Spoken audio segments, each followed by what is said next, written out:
الله يسمح لاي واحد خبى عليكم هذا السر. هاد العشبه هذه اللي كتلقاها موجوده في كل بلاصه، وفي مدينه، في العروبيه، في جنب ديال الطرقات، حدا البحر، يعني في اي بلاصه راه فيها واحد السر. والله العظيم الا غادي تشكرون عليه وغادي ترحموا لي الوالدين عليه. صراحه بزاف ديال الناس ما عارفينش هاد العشبه هذه، كيدوزوا من حدا ولكن ما عارفينش شنو هي الفوائد ديالها.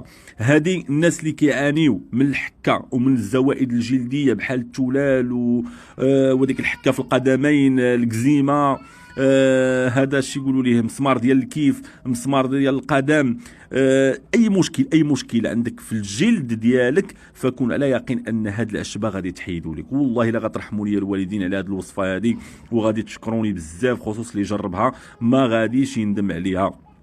ها نتوما كما كتشوفوا كتمشيو خاصكم تاخذوها تكون خضراء، ما تكونش يعني صفراء. هذيك الصفراء راه ما كتصلحش، فهمتيني، انا راه غير خطفتها مع بالليل. المهم حاولوا تكون خضراء وتشدوها وتقطعوها بهذه الطريقه هذه، تقسموا على جوج كما مما بغيتوا. المهم تقسم على جوج، جبد لي هذاك اللب ديالها كما كتشوفوا بهذه الطريقه هذه، وتحك البلاصه اللي يعني صباح وعشيه، البلاصه اللي كيكون عندك فيها المشكل، التلال او اي حاجه، غادي تحكها صباح وعشيه. وكونوا على يقين والله ما غتبقى فيكم مده ديال تقريبا 4 ايام 5 ايام، كتحيد بواحد السرعه تقدر 3 ايام ما تبقاش فيك ذاك المشكل. والله العظيم. وما تنساوش تعطيونا واحد المتابعه وحركه الاكسبلور، والصلاه والسلام على افضل خلق الله صلى الله عليه وسلم، والسلام عليكم.